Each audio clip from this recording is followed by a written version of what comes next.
Do you think your days off at the gym give you a fighting chance to face a medieval knight and win? The short answer is no, absolutely not. Noble men would start training very young to become knights. If you look at the Olympians of today, most of them have a story of how they'd been training their whole life in their sport. This is much like the knights, so unless you started wielding a sword at the age of 10, chances are you really have no chance. Whether it was a household knight, a Templar knight, or Knight Hospitalers, there's no chance you'd make it out alive fighting a knight. Find out why.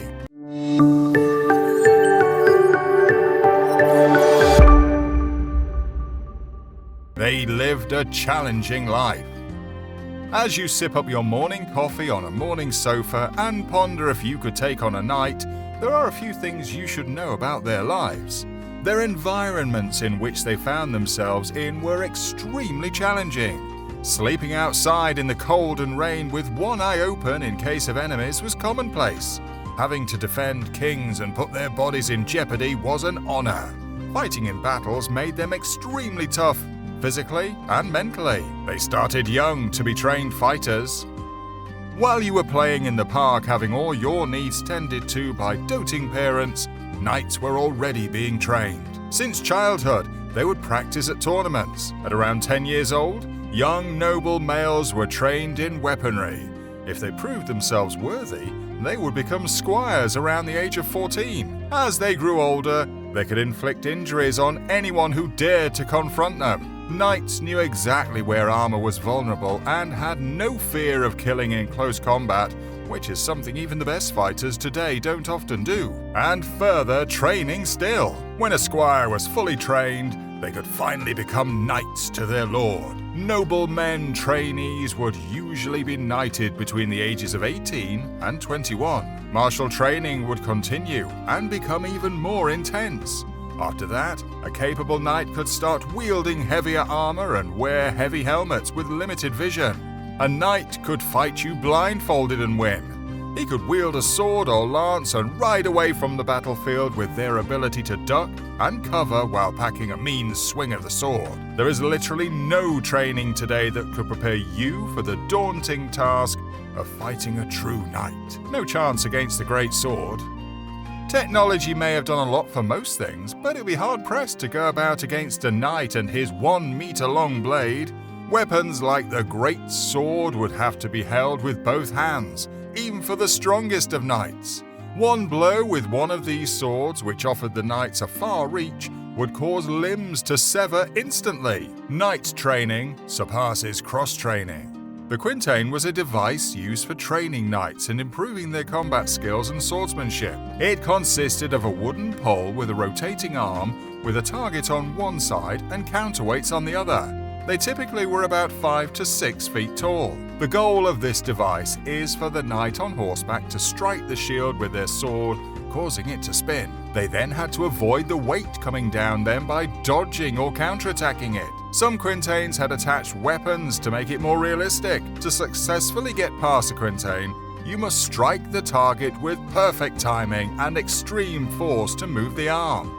It requires near-perfect hand-eye coordination and swift reflexes. Another training device was a suspended ring in which the knight would ride a horse and try to catch and remove the ring with his lance. This helped better their aim and hand-eye coordination. One other training technique that they used was riding a horse at full speed and cutting at a wooden post with their sword. Most of the training devices helped develop skills around swords and lances, but that doesn't mean that they didn't have extensive training with all other possible weapons. If dismounted or robbed of his sword, the knight had to be ready to use any weapon available, such as an axe, mace, or the weapon that was looked at as a last resort, the dagger, defending yourself against mighty swords. When you think of a sword, you probably think of it like any other weapon. You've probably watched too many cheesy medieval battle movies to know the true meaning that a sword holds. The sword was one of the most influential symbols for medieval knights. It was the weapon used to give him status in the initiation ceremony and had usually been blessed by a priest. The shape of the blade and handle were often used as a crucifix for prayer. The sword was the most common of hand-to-hand combat and was crafted with meticulous detail and forged with blood, sweat, and maybe even a few tears for dramatic effect. The intricate and sturdy designs caused them to be one of the most feared weapons on the battlefield. Iron and steel swords were extremely lethal weapons. Being long, heavy, and sharp, they could sever limbs with one hit. These weapons could slice through armor like butter, adding to how lethal they truly were. Although these weapons had lethal capabilities, they were not without flaws. Their weight and size were both a blessing and a curse. If the knight was highly experienced, this was a benefit to him, but if he was new to battle, the weight and size could lead to a lethal mistake on the knight's end.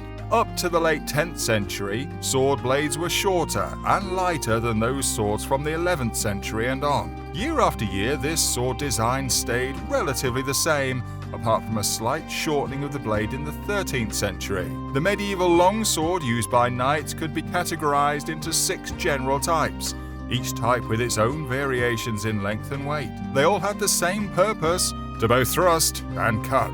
You couldn't stop an axe from a trained knight if you tried. Have you ever wondered how powerful a trained knight with an axe is? The axe was a more practical and versatile weapon that was preferred by many knights for the damage it inflicted in battle. Medieval axes normally had a long wooden handle and a heavy head made out of metal. The head had a sharp blade on one side and a spike on the bottom of the handle. This design allowed the knights to deliver both cutting and stabbing blows. It was especially effective against armored enemies. As this weapon evolved in late 14th century versions, a top spike was added to increase the damage of the weapon. Eventually, a unique weapon was created. It was a mix between an axe and a hammer. This weapon is said to look like a hammer with a blade very similar to an axe and a spike. Aside from the spike, axes were very similar to the ones we see today.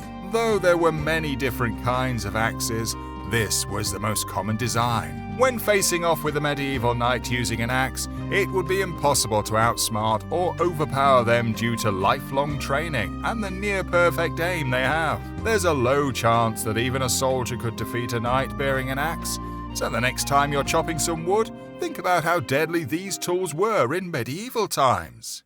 Thanks for watching another show of History's Weirdest. Don't forget to like and subscribe. Cheers!